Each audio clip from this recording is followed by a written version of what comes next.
Então, hoje estamos aqui uma vez mais para gravar o programa com Guilherme Agrelli. Ele é físico médico, formado pela USP de Ribeirão Preto e diretor de pesquisa e desenvolvimento da empresa Products and Features de São José do Rio Preto. Então, na aula de hoje, ou no programa de hoje, eu gostaria de começar falando, ou começar perguntando, pedindo para você dar uma visão geral dessa empresa, o que ela produz, e aí nós, no decorrer, a gente vai esmiuçando um pouco mais. Obrigado, professor. A Products and Features nós chamamos de PIF, simplificamos o nome para PIF, é uma empresa que desenvolve e fabrica tecnologias para tratamento de doenças estruturais cardíacas. A empresa é um grupo austríaco com mais de 20 anos e que desde 2016 montou uma unidade de pesquisa e desenvolvimento aqui no Brasil. Eu sou o responsável por essa unidade aqui do Brasil, que ela é dedicada à fabricação de válvulas cardíacas. Então, iniciamos com uma unidade de desenvolvimento, com um grupo de pesquisa, desenvolvendo tecnologias que envolviam desde o design de produtos até o desenvolvimento de materiais biológicos para serem utilizados nessa válvula. E desde 2019, aqui no Brasil, nós temos uma unidade de fabricação.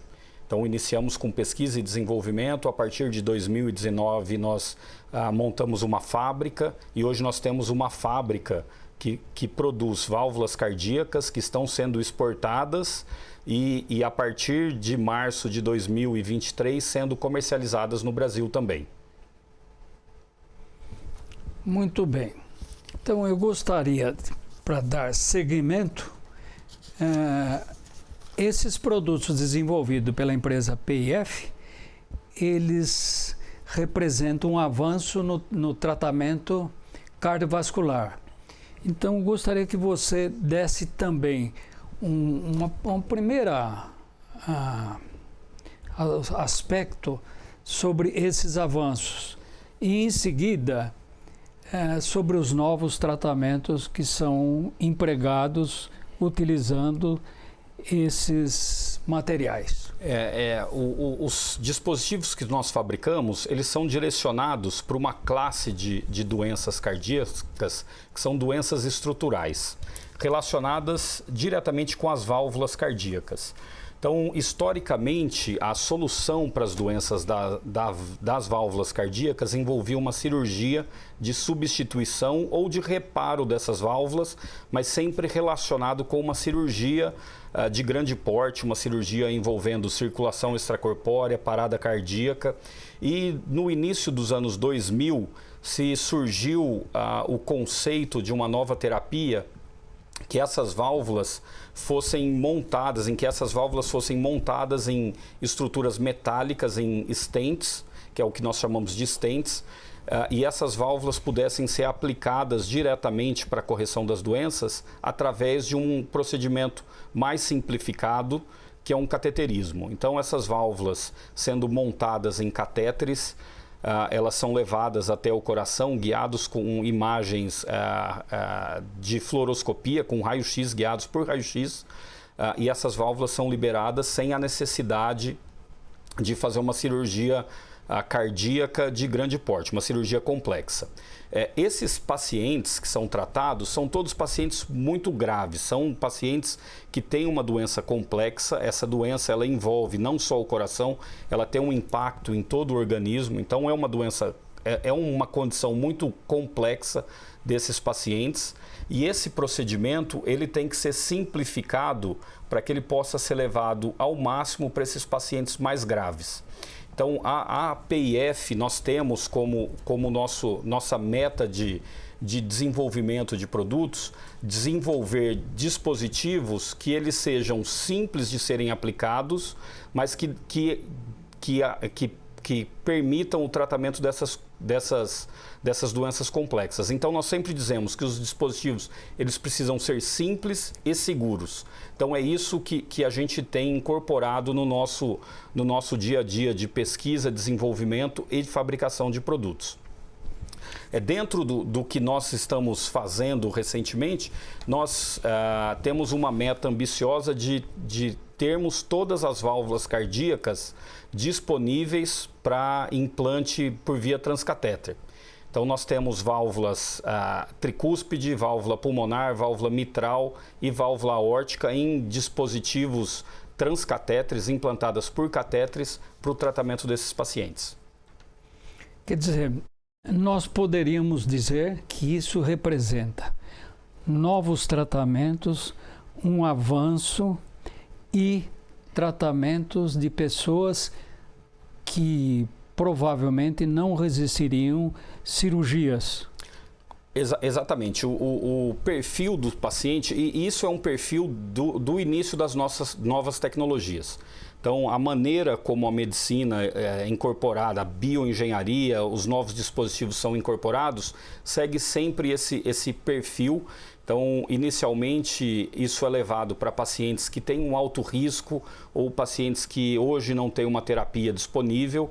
Então, se desenvolvem novos tratamentos para aplicar para essa classe de pacientes, que são pacientes mais graves.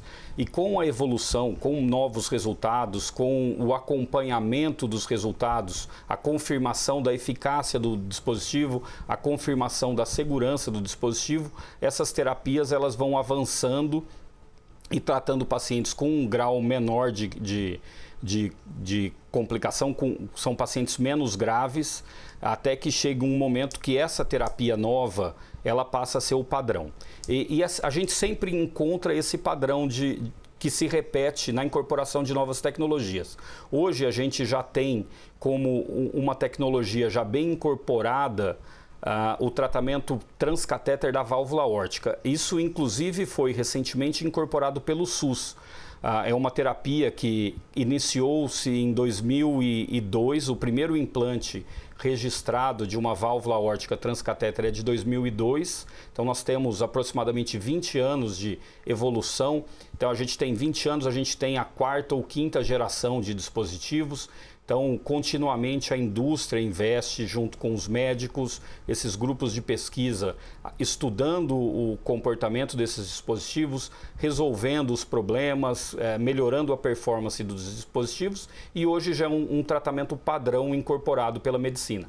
Isso já consta nas diretrizes de tratamento, isso já é coberto pelos seguros e pelos sistemas de saúde no mundo todo. Já é um consenso que o implante de válvula aórtica transcatéter é uma terapia benéfica para a população. E a gente tem as outras válvulas que elas se encontram no estágio anterior. Então, por exemplo, a válvula mitral, que é uma outra válvula que fica do lado esquerdo do coração, essa válvula ela não tem ainda um substituto transcatéter, não existe uma válvula montada num estente que possa fazer o tratamento da válvula mitral. O que a indústria desenvolveu, a tecnologia que surgiu, que vem sendo aplicada, é um dispositivo de reparo, é um clipe metálico que ele reduz o vazamento dessa válvula e que também está no mesmo estágio. Ele começou sendo aplicado em pacientes que eram totalmente contraindicados para a cirurgia, que não tinham uma boa resposta ao tratamento clínico com medicamentos e com as evidências, com os resultados que são encontrados ao longo dos anos nessas pesquisas, esse tratamento ele começa a atingir uma população maior. Então, nesse ciclo, a indústria tem um papel muito importante, porque a indústria faz a pesquisa desses dispositivos.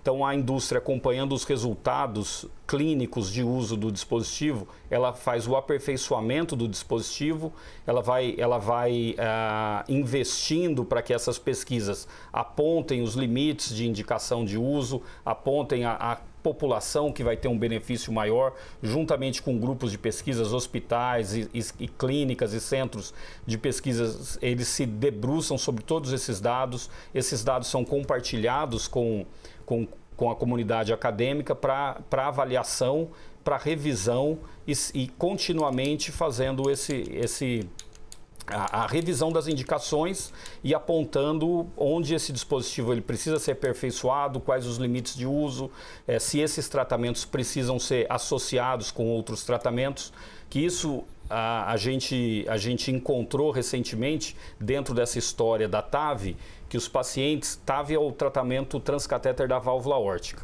que esses pacientes, uma vez que eles recebem uma válvula transcatéter, eles precisam receber um tratamento simultâneo com a válvula, um tratamento anticoagulante ou com um antiplaquetário para evitar que tenha uma adesão de sangue nesse dispositivo. Então, essas informações, elas vêm resultados de todos esses anos de pesquisa da indústria com os médicos, com esses centros de pesquisas clínicas.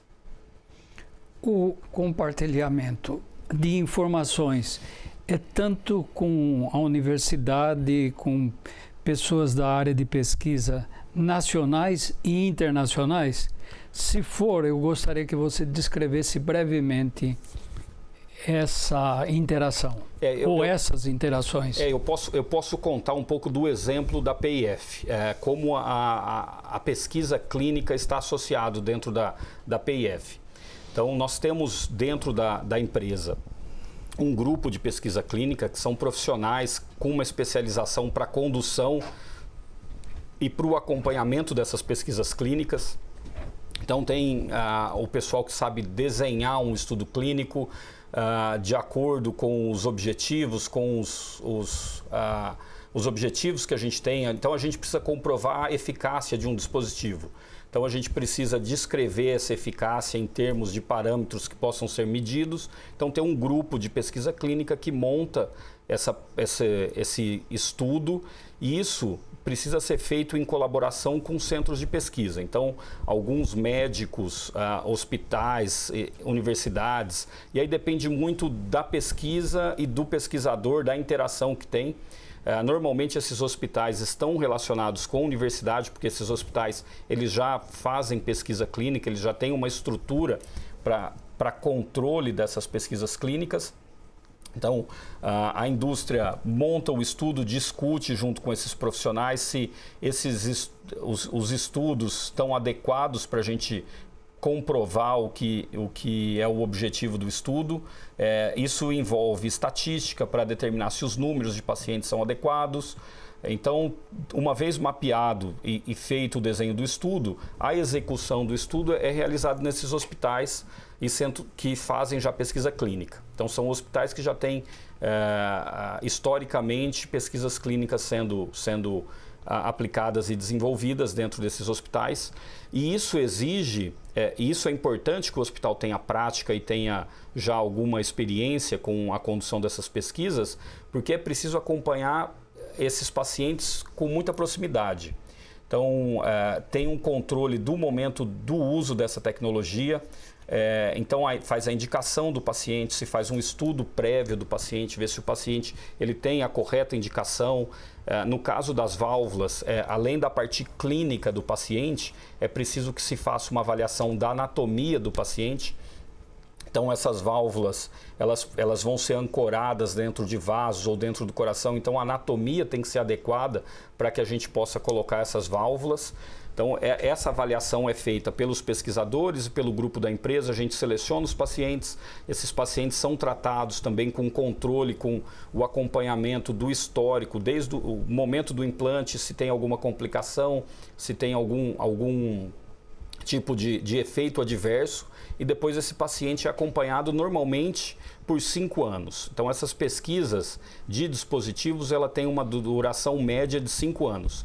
E os resultados, eles são obtidos no momento do implante. A gente tem um dado de segurança do dispositivo, se esse dispositivo está sendo seguro para levar aquela terapia até o local indicado para a gente aplicar essa válvula.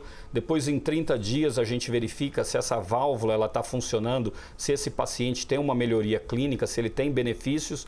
E muitas vezes esses benefícios, eles eles podem ser vistos com mais de 30 dias. Então, esses pacientes que são muito graves, que têm uma série de complicações devido à doença, eles vão apresentar benefícios em 3 meses, 6 meses, e aí a gente verifica se o dispositivo ele se mantém, se ele é durável e se o benefício do dispositivo também se mantém. Então, ao longo desses 5 anos, a gente verifica se o dispositivo ele continua funcionando e se o benefício que ele trouxe para o paciente, esse benefício se mantém também. E aí dentro de todas essas avaliações de estatística dos pacientes, dos efeitos adversos, dos benefícios, se verifica se esse dispositivo é eficaz ou não. Então, é um trabalho que envolve a indústria e parceria normalmente com centros de pesquisas de universidades que já desenvolvem essas pesquisas clínicas. No Brasil e fora do Brasil? Sim, no Brasil e em todo o mundo. Todo mundo, esse é o mesmo padrão. Nós temos feito pesquisa, nós iniciamos fazendo pesquisas clínicas na Europa.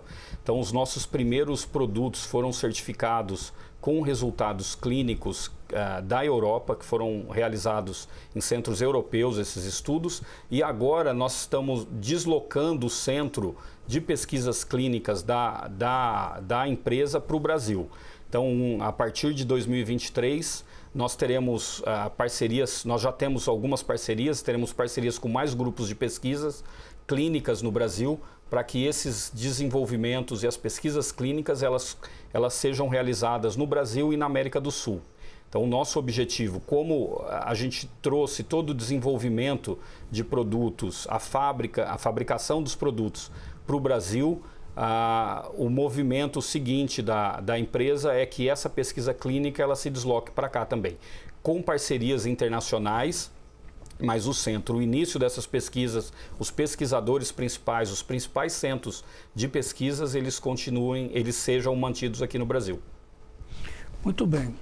Como você já informou que esses tratamentos estão incorporados no SUS, imagino que nos planos particulares também estejam incorporados. A minha pergunta agora é a seguinte: qual é o tempo de internação? Deve ser muito menor do que quando o procedimento não era por intermédio de catéter. Sim, essas terapias transcatéteres, um dos objetivos que essas terapias têm é de fazer um implante minimalista. Então, é reduzir ao máximo o impacto no paciente. Então, esses dispositivos que são montados em catéteres, eles vão ser introduzidos por uma pequena punção numa artéria ou veia. Não há necessidade de uma cirurgia para fazer esse acesso. Hoje já se tem técnicas para que se implante essas válvulas com o paciente sedado apenas, sem anestesia geral, sem necessidade de outras imagens além do raio-x que necessitem por exemplo, de intubação do paciente para colocação de uma sonda de eco transesofágico. E um dos objetivos é diminuir o tempo da estada do paciente no hospital após o implante. Então, já é comum que alguns centros que têm uma grande experiência, que já têm que a equipe toda já tem experiência com esses tratamentos, que a alta hospitalar seja feita no dia seguinte ou em 2 dias após o implante desses dispositivos. Então, esse é um dos objetivos do tratamento minimamente invasivo. É desenvolver uma abordagem minimalista e que esse paciente ele fique o mínimo possível no hospital. Nós temos experiência já com grupos internacionais que têm um volume muito maior de casos de pacientes que eles têm o implante da válvula e têm a alta hospitalar no mesmo dia. Então, é necessário que se faça um estudo do paciente antes do implante para avaliar os potenciais riscos desse implante, os potenciais pontos de complicação. E aí essa tecnologia é aplicada de maneira que esse paciente possa ter alta hospitalar no mesmo dia. Muito bem. Então, agora o que eu gostaria... Como que é feito a manutenção dessas válvulas e desse tipo de tratamento? Os tratamentos transcatéteres, o dispositivo é um implante permanente. Aqui eu até vou mostrar brevemente o dispositivo. Então, esses dispositivos, eles basicamente são compostos de uma estrutura metálica e dentro dessa estrutura metálica a gente tem a estrutura da válvula. Então, esses dispositivos são implantes permanentes, eles vão ser implantados e a manutenção é basicamente algum tratamento clínico adicional. No caso dessas válvulas, que são válvulas fabricadas com tecido biológico, esse paciente ele precisa tomar uma medicação ou antiplaquetária ou anticoagulante, dependendo das condições do paciente e dependendo da posição da válvula. Então, a válvula aórtica, uma válvula aórtica transcatéter, esse paciente ele vai ter durante algum período um tratamento com anticoagulante, depois com antiplaquetário, podendo ou não ser suspensa essa terapia adicional. No caso da válvula tricúspide, que é um outro dispositivo que nós fabricamos, uma vez implantado, esse paciente precisa tomar anticoagulante permanentemente. Ele vai sempre precisar dessa terapia anticoagulante. Então, essa é a manutenção que faz. O paciente ele tem uma terapia clínica em paralelo com o implante do dispositivo. E esses pacientes, eles são acompanhados. Então, há uma rotina de acompanhamento dos pacientes para verificação do funcionamento dos dispositivos. Normalmente, esse acompanhamento e essa verificação é feita com métodos de imagens que não têm radiação ionizante. Então, ao invés de fazer um raio-x, fazer uma tomografia, procura-se usar ultrassom, porque aí não tem nenhuma radiação para a exposição do paciente a essa radiação. Então, se faz o acompanhamento, verifica se os folhetos da válvula estão funcionando, se essa válvula está na posição correta, se faz medidas de gradiente de pressão através da válvula, da área de abertura da válvula. Então, se acompanha o funcionamento da válvula permanentemente para esses pacientes, acompanha durante toda a vida deles. No caso, se essas válvulas começam a apresentar algum sinal de deterioração, que pode acontecer com essas válvulas que são fabricadas usando um tecido biológico, e a gente espera que isso vá ocorrer após entre 10 e 15 anos, a válvula comece, após o implante, a válvula comece a apresentar algum sinal de deterioração, algum sinal moderado, isso aí não compromete o funcionamento da válvula, mas é necessário se acompanhar para ver em que momento isso vai exigir uma intervenção para a correção desse problema. Algumas vezes vai se corrigir a dose desse anticoagulante, desse antiplaquetário que o paciente toma para evitar que tenha uma progressão dessa degeneração. Em algumas outras, alguns casos, é necessário que se faça uma correção e aí se faz um implante adicional de válvula. Se coloca uma válvula na mesma posição dessa válvula que está implantada e essa nova válvula vai assumir a função do mecanismo valvar e aí se corrige esse problema. Então, eu gostaria de colocar uma questão que de alguma maneira você já falou. Elas sofrem corrosão porque o fluido biológico tem cloreto. Cloreto e metal, na grande maioria principalmente a temperatura de mais de 30 graus, tem condições de ocorrer uma reação de corrosão. O principal ponto que se observa de degeneração dessas válvulas está relacionado com o tecido biológico, não é com a estrutura metálica. Então, a estrutura metálica ela está sujeita a uma força de fixação, ela tem todo o estresse do fluxo sanguíneo nessa estrutura metálica, mas a gente não observa a corrosão dessa estrutura. A gente vê a degeneração da estrutura biológica com o passar dos tempos. Uma preocupação que a gente tem, inclusive é uma pesquisa que nós temos em andamento, é justamente para avaliar o potencial de corrosão, o risco de corrosão, quando a gente faz uma intervenção para tratar uma dessas válvulas que já foi implantada. Então, se nós temos uma válvula implantada na posição aórtica, depois de alguns anos essa válvula apresenta alguma degeneração e se faz o implante de uma nova válvula, a gente muda totalmente a estrutura. A gente não vai ter só o metal implantado em contato com o coração, com a artéria, com a válvula, a gente vai ter metal em contato com o metal. E isso pode, inclusive, acontecer de serem válvulas com metais diferentes. Então aí há uma preocupação maior com a corrosão, porque além de ter metais diferentes nesse ambiente com cloreto, nesse ambiente biológico agressivo ao metal, a gente tem o atrito entre as estruturas metálicas, a gente pode ter metais diferentes e ter um funcionamento parecido com uma pilha e provocar corrosão. Então esse é um estudo que é um estudo inédito que está sendo feito, a gente não encontrou resultado nem apresentação de nada parecido até agora na literatura ou que foi apresentado e é um projeto de pesquisa que nós temos para garantir que esses metais, mesmo que eles sejam submetidos a uma reintervenção para tratamento, eles vão continuar sendo seguros para os pacientes. Muito bem. Agora eu gostaria de falar uma outra coisa relacionada com isso. Como que é avaliado o processo de envelhecimento e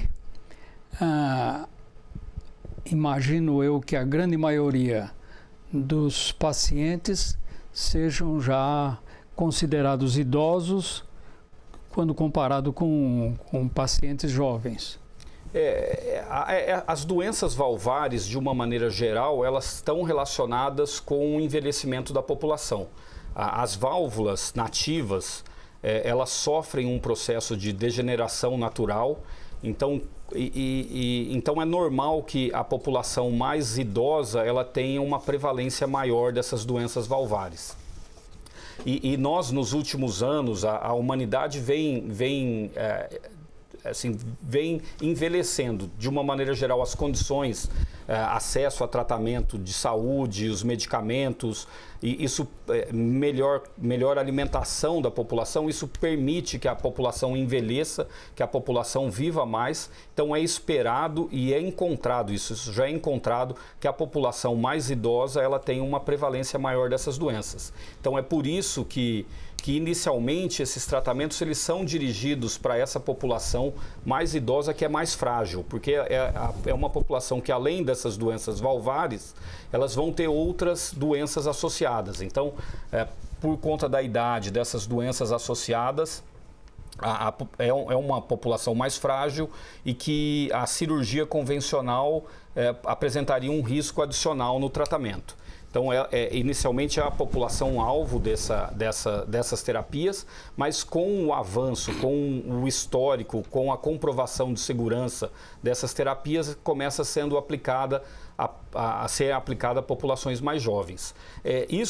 A maioria das doenças valvares estão relacionadas com doenças degenerativas, mas não é só isso que tem. A gente tem outras doenças, tem doenças congênitas, então existe uma população que é uma população mais reduzida, mas de crianças que nascem já com doenças cardíacas, que têm doenças na válvula e que essa população ela vai precisar de diversas intervenções para corrigir essas doenças. Tem algumas doenças valvares que estão relacionadas com infecções, então a gente tem endocardites, que são infecções no coração que pode atacar as válvulas. A gente tem doenças reumáticas, que são doenças adquiridas que podem provocar um dano nas válvulas. A gente tem outras condições, por exemplo, doença de Chagas, que provoca toda a dilatação do coração e vai levar a uma falha das válvulas por conta da dilatação do coração. Outras condições como o implante de marca-passo, por exemplo.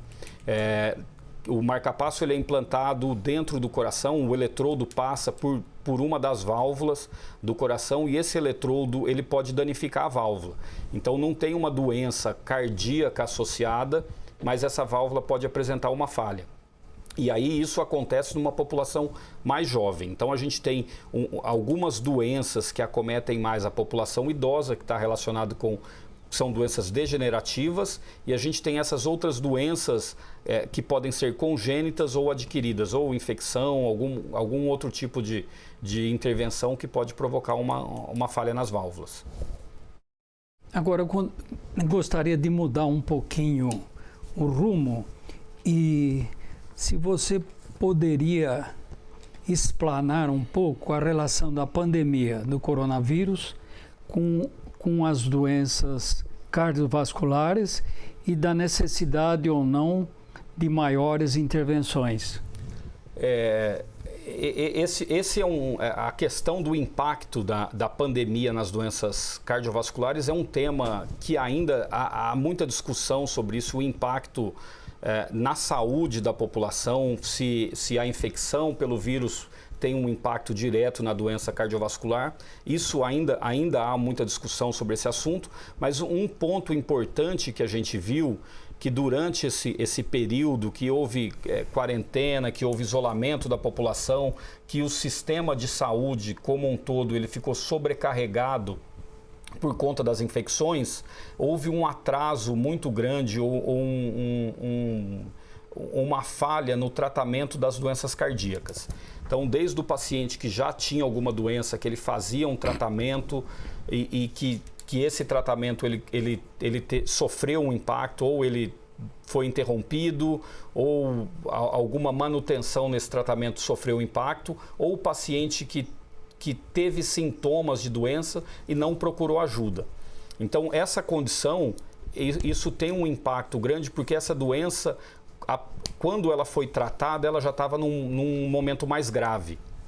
Então, essa sobrecarga do sistema, o que a gente nota é que houve uma falha nos tratamentos das doenças cardíacas, e esses pacientes eles retornam depois para o sistema já numa condição mais grave. E, por exemplo, no caso de válvula tricúspide, a gente sempre trata de um paciente que ele tem uma condição que é uma insuficiência cardíaca. Então, o paciente ele tem uma falha na bomba cardíaca. A bomba, o coração, que é a bomba que impulsiona o sangue, ele tem uma falha. Então, esse paciente que tem uma interrupção no tratamento, esse tratamento não é otimizado, ele vai ter uma degeneração muito grande nessa função. E aí esse paciente, quando ele volta para a condição normal do tratamento, ele está numa condição muito piorada. E aí pode acontecer desse paciente já não responder mais aos tratamentos clínicos e aí precisar de uma intervenção, por exemplo, o implante de uma válvula para aliviar os sintomas dessa insuficiência cardíaca. Gostaria de ainda fazer uma outra questão em relação a isso. É possível fazer uma relação entre, vamos dizer, a população que necessita desses tratamentos com a etnia? Branco, amarelo, negro, vermelho? Esses dados não são muito claros.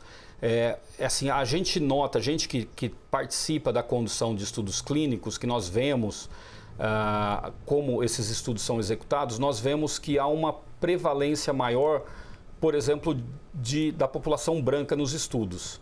Então, e essa é uma discussão recente que o mundo todo tem discutido essa questão, que são grupos que eles têm uma população grande, na mistura, na população eles têm uma participação grande, mas eles não têm uma representação nos estudos clínicos. Então, por conta dessas características, talvez esses dados de dizer que uma população tem uma prevalência maior ou não de doença não seja clara. Mas é uma discussão que é muito recente nos estudos clínicos, é como representar fielmente a população dentro da população que vai ser estudada. Então, dentro de um grupo, porque a gente, por exemplo, uma válvula cardíaca, o grupo que a gente usa para fazer um estudo, normalmente é próximo de 200 a 300 pacientes. Então, a gente precisa, da melhor maneira possível, representar a população que vai ser tratada dentro dessa população de 200, 300 pacientes. E já se notou que não tem um retrato fiel da população. Então, existem iniciativas procurando solucionar essa situação, de ter uma inclusão diferenciada da população para que haja uma representatividade maior e tenha uma semelhança maior com a distribuição que a gente tem da população. Muito bem. Agora, eu gostaria de te perguntar o seguinte, sobre se os dados estatísticos disponíveis, se eles realmente ajudam, mas eu gostaria também de relacionar os dados estatísticos da doença e do tratamento e agora na época com a pandemia do coronavírus. se aumentou, diminuiu, mudou, enfim, o que é que poderia, se é que tem alguma relação? Eu acho que ainda é cedo para a gente entender melhor o impacto e a prevalência dessas doenças. Eu acho que ainda a gente está num momento de revisar todos esses dados. A gente passou por um momento que foi muito difícil. A gente viu estudos clínicos sendo interrompidos, a gente viu o impacto direto nos resultados dos estudos. Por exemplo, a gente teve uma situação dessa, que dentro de um dos nossos estudos, uma das terapias, um complemento à terapia era a fisioterapia dos pacientes. Esse estudo foi conduzido na Espanha, onde teve um lockdown bastante severo. Então, essa população que deveria fazer uma fisioterapia, uma reabilitação, para a gente ver o impacto disso no tratamento, não foi submetida a essa terapia. Então, os resultados não foram os resultados que nós esperávamos, mas aí a gente interpretou isso como uma falha dentro da rotina de tratamento que era proposta. Então, tudo isso agora vem sendo revisado, esses dados, o que foi obtido, as estatísticas, tudo isso vem sendo revisado para se entender realmente esse impacto. Tem uma questão que também é uma discussão muito grande, que é o impacto de fato da doença. Se existe alguma sequela do Covid que vai ter um impacto direto na saúde cardiovascular. Então, existem muitas hipóteses, existem alguns resultados preliminares, tem algumas que não são evidências fortes, existem alguns pontos que agora os pesquisadores vão dedicar bastante atenção para avaliar e ver se de fato vai ter um impacto, e a gente vai seguir agora com uma prevalência diferente de algumas doenças, com algumas sequelas resultantes desse período. Muito bem. Eu gostaria ainda de insistir numa questão que é o seguinte. Não sei se pode fazer essa divisão. As pessoas em processo, ou envelhecidas ou em processo de envelhecimento, e as pessoas jovens que necessitam de um tratamento. Como que isso é tratado propriamente dito? Colocando um pouquinho mais claro, o número de jovens que necessitam do tratamento do sistema cardiovascular é um número significativo num país como o nosso, por exemplo? Sim, é um número significativo, mas as doenças são doenças diferentes. Então, a população jovem que tem doença valvar é mais prevalente que seja uma população que tenha doença congênita. Por exemplo, no caso da válvula aórtica, existe uma condição que é uma condição congênita da válvula ser bicúspide. Então, essa válvula bicúspide ela vai ter um impacto ao longo da vida do paciente. Esse paciente ele vai sendo acompanhado e se estuda o melhor momento de intervenção. Essa intervenção é feita num paciente jovem. E essa população jovem ela não tem, na maioria das vezes, essa degeneração das válvulas, a degeneração natural das válvulas, que é a calcificação dos folhetos, que vai ser presente na população idosa. Então, a gente tem doenças diferentes que são mais prevalentes nessas diferentes populações. Os números são números grandes, são números superlativos. No Brasil, por ano, a gente sabe que as doenças valvares acometem centenas de milhares de pacientes.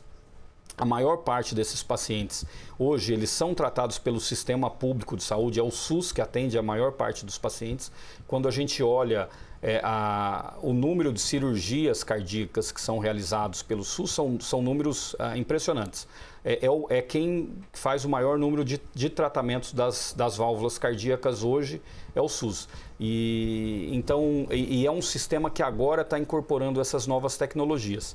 Então, a partir desse ano, a gente começa a ver o impacto, vai começar a ver o impacto e a inclusão dessas tecnologias, hoje direcionada para uma população mais velha e com uma tendência de começar a tratar essa população jovem. Mas eu acho que um ponto importante quando a gente distingue essas populações mais idosas e uma população mais jovem é que o tipo de doença que esses pacientes têm é diferente. Muito bem. Então, gostaria de talvez nós estamos indo para o final do programa, mas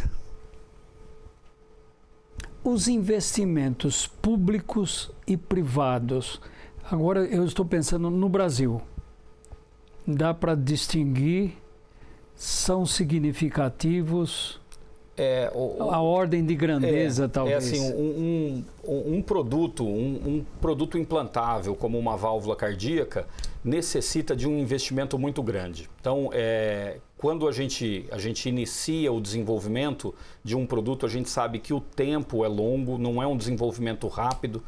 Um produto, desde o conceito até a gente chegar no final, no mercado com esse produto, isso não leva menos do que 6 anos. Então a gente trata de um tempo aí de 6, 7, 8 anos para um produto, de um conceito virar um produto testado, validado, que vai para o mercado, com um investimento da casa de centenas de milhões de reais, para se desenvolver uma válvula dessa, uma válvula transcatéter que precisa de estudo clínico. Então, o estudo clínico, a gente vai ter resultados de segurança e eficácia com pelo menos 1 ano de segmento dos pacientes.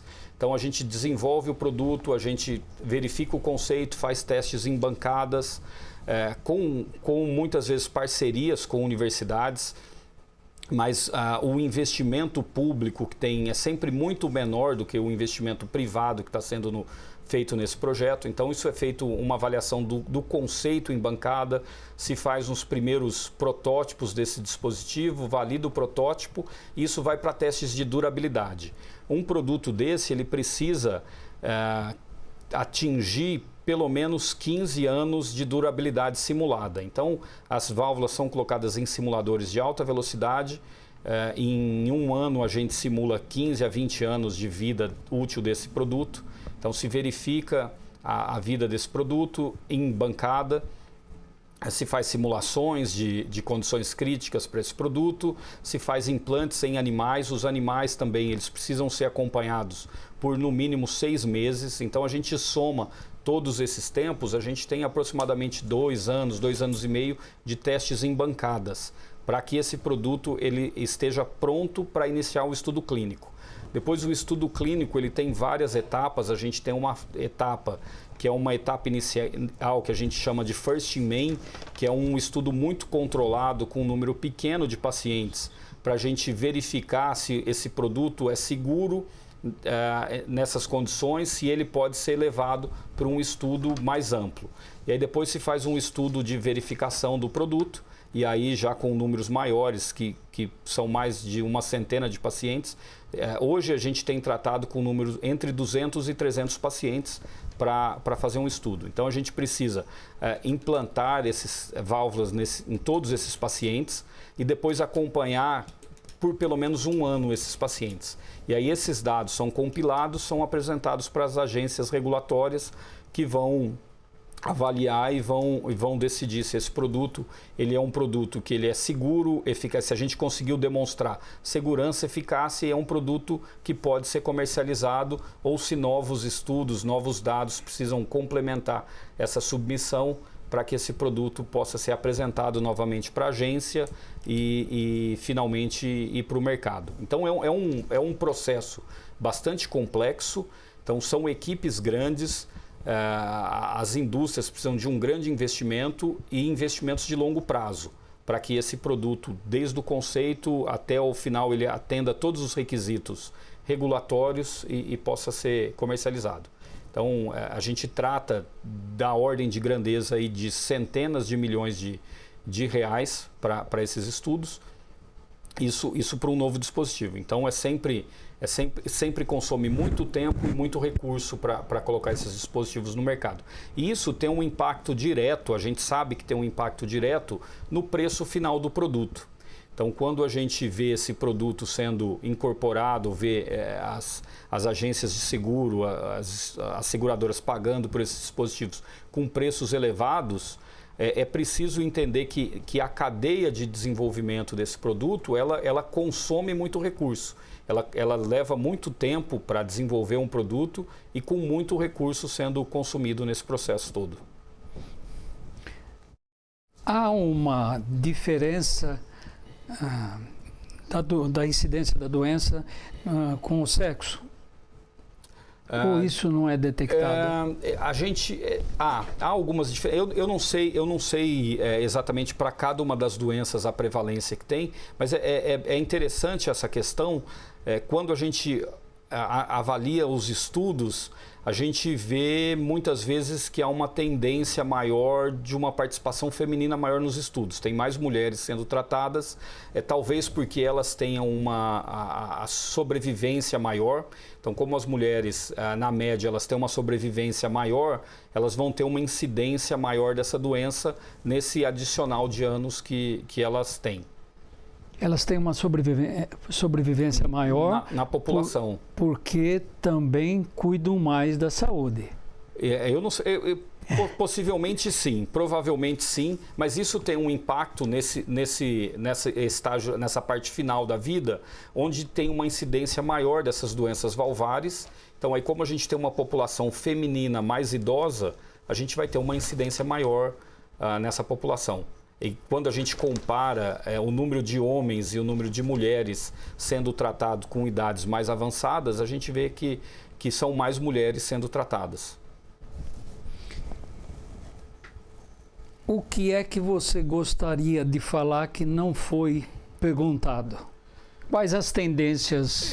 Assim, antes da tendência, eu acho que tem um ponto importante, que eu acho que essa conversa resume isso aí, que é esse desenvolvimento feito no Brasil. Eu acho que esse é um ponto importante que eu gostaria de ressaltar, que esses desenvolvimentos de tecnologias avançadas, eles vêm sendo feitos no Brasil. Então, no Brasil, existem várias iniciativas de desenvolvimento de tecnologia médica. Nós somos um desses casos que nós desenvolvemos tecnologias de vanguarda. Nós estamos, podemos dizer que nós estamos na fronteira da tecnologia para o tratamento dessas doenças cardíacas, e que há uma tendência grande dessas tecnologias, que são minimamente invasivas, que são tecnologias que permitem o tratamento de populações que são frágeis, que têm um alto risco, e que essas tecnologias elas vão sendo posteriormente aplicadas por uma população maior, elas vão sendo aplicadas por uma população de baixo risco. Mas eu diria que um ponto importante que eu sempre insisto ressaltar é a capacidade que a gente tem aqui no Brasil de desenvolver. Então, desenvolver essas tecnologias. Então, são pesquisadores brasileiros hoje que desenvolvem essas válvulas, são brasileiros que produzem essas válvulas, que são válvulas que são exportadas para todo mundo, e hoje todo mundo, realmente a gente manda próteses para os Estados Unidos, a gente manda para a Europa, manda para a China, para a Índia, para a Austrália, para o mundo todo. Hoje tem recebido válvulas que são desenvolvidas e fabricadas no Brasil, e que essa iniciativa ela tende a aumentar. Então é importante a conscientização e de que nós temos a capacidade de desenvolver, de estar na ponta com essas tecnologias e avançar com esses desenvolvimentos. Então, penso que talvez uma última coisa, as tendências, mas você praticamente já respondeu. A tendência... o mercado ele tem essa pressão por tecnologias menos invasivas.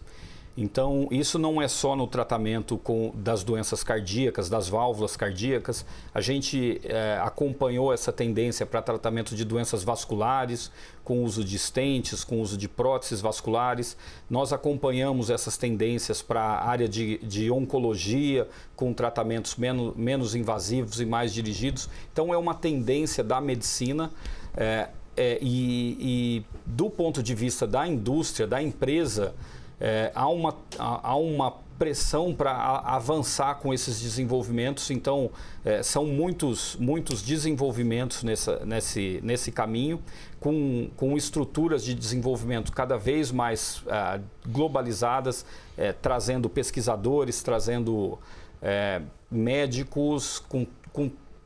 Hoje, a gente vê que aconteceu com o mundo, essa distância praticamente acabou. Hoje a gente tem contato com pessoas em qualquer lugar do mundo, nas palmas da mão, com o telefone. A gente consegue facilmente contatar pessoas no mundo todo.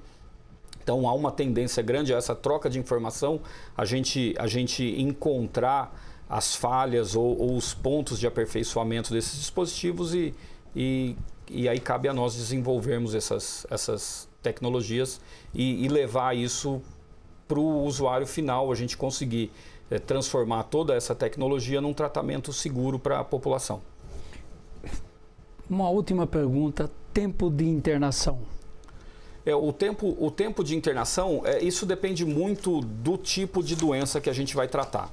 Então, por exemplo, o paciente que ele está num estágio grave de insuficiência cardíaca e que ele implanta uma válvula para a válvula tricúspide, para tratar a válvula tricúspide, a gente espera que esse paciente vá ficar internado pelo menos 4 a 5 dias depois do implante. O que a gente vê é que se é um paciente menos grave, se é um paciente que ele não está num momento de uma crise dessa insuficiência cardíaca, esse paciente pode ter alta hospitalar 1 a 2 dias depois. A mesma coisa acontece com a válvula aórtica. Se o paciente é um tratamento eletivo, foi planejado, esse paciente está num bom momento para ser tratado, tem um planejamento e um implante que é feito de uma maneira minimalista, com a menor intervenção possível no paciente, esse paciente tem uma alta bastante rápida. Em outros casos, se um paciente sintomático muito grave, esse paciente ele já vem internado por conta dessa condição, esse paciente tem uma série de complicações por conta da doença, é esperado que esse paciente tenha uma estada maior no hospital para que esse impacto do tratamento ele seja percebido nos dias seguintes, com alguns dias após o tratamento. Então isso está muito relacionado com a maneira como o paciente vai ser tratado. E isso tem direto uma relação com a estrutura de saúde, né? Se a estrutura de saúde ela é mais reativa, e se ela vai tratar o paciente só nesse momento muito grave do paciente, ou se esse paciente vem sendo acompanhado, se identifica o melhor momento para tratar o paciente, fazer um planejamento, não ser um tratamento de emergência e aí conseguir otimizar toda essa questão de internação hospitalar. O Brasil é um país importante nessa área? O Brasil é um país importante e aqui tem algumas questões curiosas. As válvulas cardíacas, a gente tem 2 tipos de válvula. A gente tem as válvulas mecânicas, que são válvulas metálicas, que são usadas para substituição das nossas válvulas nativas, e a gente tem as válvulas biológicas. As válvulas biológicas elas são feitas com tecido ou bovino ou porcino, que são tecidos que vêm dos bois ou de porcos. E o Brasil é um grande produtor e exportador de carne, tanto bovina como suína. Então a gente tem uma fonte muito grande desses materiais. Então isso daí, o Brasil ele está numa posição importante para a indústria médica mundial do tratamento que fabrica essas válvulas cardíacas, porque a gente tem uma abundância da matéria-prima. E essa matéria-prima ela precisa ser tratada, ela precisa ser coletada no momento do frigorífico, quando se abate esse material, ela precisa ser processada. É um processamento bastante rigoroso e controlado para evitar contaminação, para evitar qualquer degradação do material ao longo do processo. Então a indústria tem uma tendência de se aproximar da fonte. Então isso coloca o Brasil numa posição de destaque hoje no mundo em relação à fabricação dessas válvulas biológicas. Nós temos grandes multinacionais produzindo no Brasil, nós temos indústrias locais, indústrias brasileiras e multinacionais que produzem aqui no Brasil válvulas cardíacas. Muito bem. Faltou alguma pergunta que você gostaria de falar? Que não foi feita? Eu acho que foi uma visão bastante geral, bastante completa desse cenário do desenvolvimento e da fabricação desses dispositivos aqui no Brasil. Acho que foi um overview bastante amplo dessa situação que a gente vive. Você, o seu grupo pretende escrever um livro sobre esse assunto? Que é muito abrangente, né? Ainda não. Hoje a maior preocupação que nós temos é muito mais científica. Então, nós temos a escrita de patentes, nós temos uma produção, eu considero até para a realidade brasileira bastante intensa de patentes. Então, nós temos continuamente escrito e depositado os patentes, e agora o novo desafio é a publicação de artigos científicos. Então, nós participamos da publicação de estudos clínicos, e agora é a gente escrever a nossa história com as patentes e com a produção científica. Muito bem, muito obrigado pela entrevista.